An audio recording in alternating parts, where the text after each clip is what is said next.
They're fucking growing a tree out of it. Like, you know, when people always look around eating the duckweed. Man, it was, it's true. It's true. No, not that very part. It was true. But then, it's like on the hill. Who told you it was some effect. And like, he ate this thing, and when it went to his digestive system, it started, something that made like sprouts, and they made like an actual plant. It's true. I'll send you the video.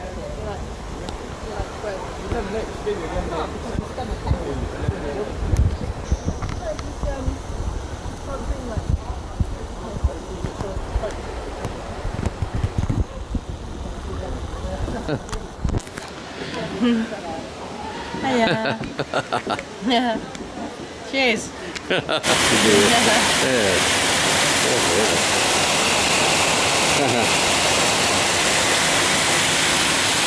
Beautiful.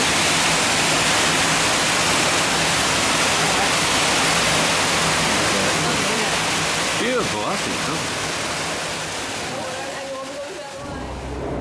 so. Here we are, Tewin farm, and here is this impatiens, which is related to the busy Lizzie that you grow in the house, and you'll see that there are variations of this too, because there's a much paler one there, if you see that. But this is growing along the banks of the river along here, and look, see how far it stretches. And there's a butterfly flittering around there too, and there's loads of it. But the thing is with these is that these seed pods, once they set seed, the seed pods, when they get ripe, they pop, and they're not ripe at the moment. And when they do, the seeds come flowing out, and they can hit you on the head, and you think perhaps your kid's thrown a pea shooter or something after you. But look at them, see how far they go, look at that, right over there, see that? Loads of them are sealed, and they're boggy plants, they grow in wet ground with the side of streams and so on, and they are in, I had some at Offley actually, but they are, as I say, they are actually related to the busy lizzies. And you see the bees love them. Look at that. It's beautiful. There he goes, look at that, see? And if it wasn't for them, of course, wasn't for the bees, we wouldn't have anything. So, lovely. Lovely. There's loads of bees around here. All different kinds. Loads of insects, in fact. Attracts them. Beautiful. There's a good thing at the Tewin Farm Hotel is that there's a Tesla, which I've been plugging now for years. All electric, one of the first all electric cars and here they've got the charge points, and with a Tesla you buy a Tesla and you get free fuel. So the Tesla charging point there doesn't cost you a penny, so once you've got the car, it doesn't cost anything to run it. And there's the Tesla itself. Quite a motor, eh? That's the future. Electric cars. And if anyone says, how's that going to work? Wind power, wave power, solar power, lots of ways. Yeah, so going back to the Tesla, which we saw earlier, that uses electricity. It doesn't burn any fossil fuels or anything like that, which is a good thing. It's all energy that can be taken from solar. They have panels, by the way, to charge those batteries up. And if we carry on with petrol and diesel, then all this is going to go, I can tell you. Because all those trees, as I'll put in the environment video, they give us oxygen. And to keep a car like that running, you'd need 150 to 200 of those trees just to keep the engine running. And then they'd die, because they die of carbon monoxide, sulphur monoxide, sulphur dioxide and nitrous oxide. So there you go. So if you want to keep all this, let's all go electric. We would if we could afford one. There you go. Leave you with that thought.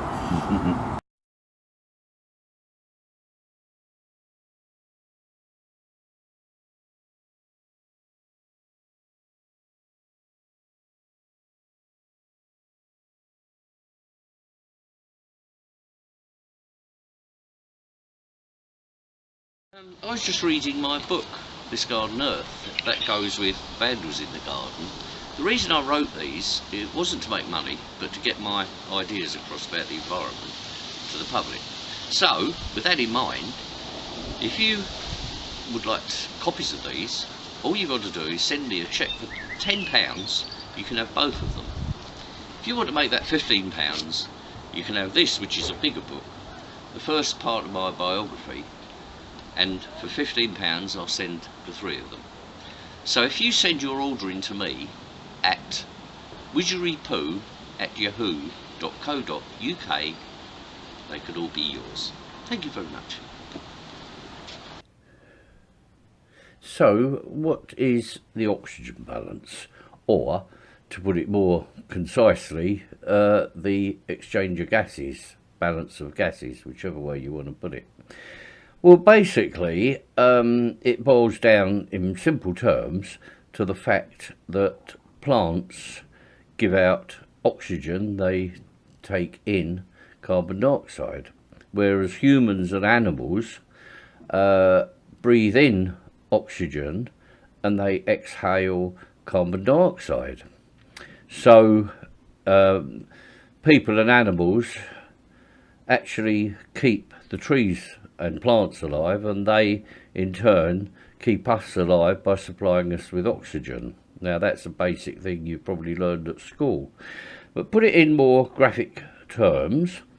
If we take 2 people here and put them with one oak tree, the balance is perfect, because those 2 people breathe out enough carbon dioxide to keep that one full-grown oak tree alive.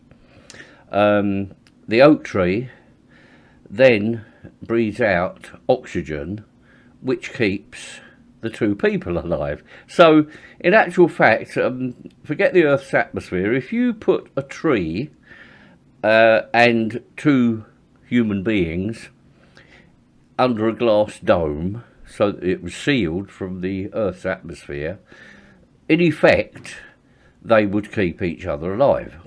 Obviously the people would have to eat and everything, but in theory the 2 people and the oak tree would be able to survive forever almost in this glass dome. Now what if those people owned a small car? So here's the small car, and we take the people away, the oak tree, the dome, and here's the small car, and it's running. Now a car, when it's running, also like the humans, breathe in oxygen. The only difference is that that small car, while it's running, doesn't take the oxygen from one oak tree, it takes the oxygen from 150 oak trees. So it would need 150 oak trees emitting oxygen to keep that car running. Now the car itself does emit a small amount, and I mean small amount, of carbon dioxide, which in theory should keep those trees alive. The problem is that it also emits carbon monoxide, sulfur dioxide and nitrous oxides, which in fact is lethal to the trees.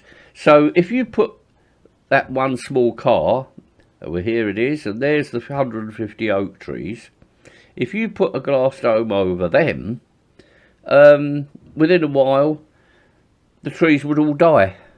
Now, just for the sake of this little illustration here, let us now put the car there. Now we put the 2 people with the car, and we put them in, put the glass dome over the 2 of them.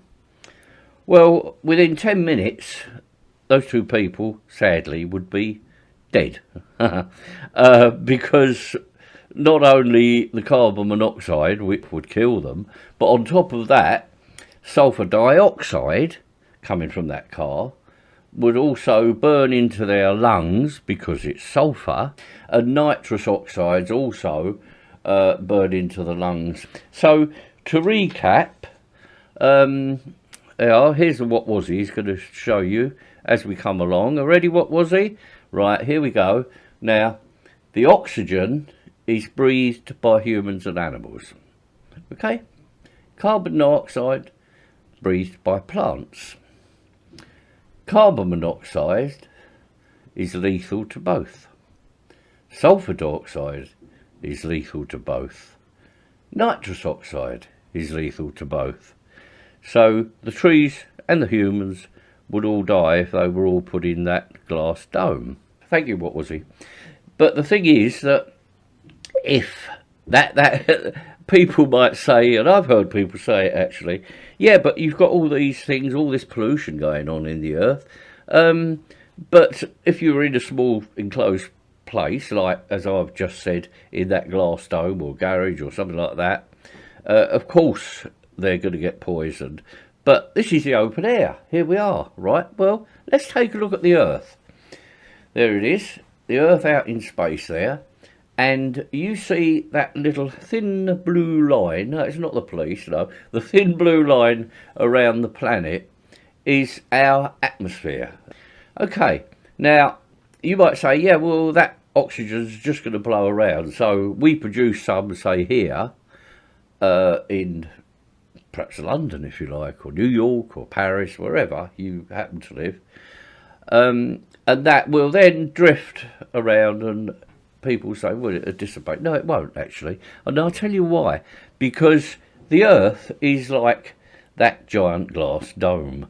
The atmosphere has a roof to it. All that pollution that's going into the atmosphere isn't going anywhere. That pollution, all the different gases that are on the Earth, are bouncing around, building up in that whole thing, and eventually it will kill all forms of life on Earth. There's no doubt about that. It might take thousands of years, it might take hundreds of years. Nobody really knows. But we do know that the effects are happening already, because more people are getting asthma and they're getting other breathing difficulties. And animals are becoming extinct because their environment's changing, and the carbon dioxide, which an plethora of carbon dioxide out there, because there's more of that being breathed, heats the atmosphere up and causes global warming. So there you are. I hope that this will give you a good illustration of what it's about. So there you go. Now you know exactly what the balance of gases is all about. Thank you very much. Hope you've learned something today.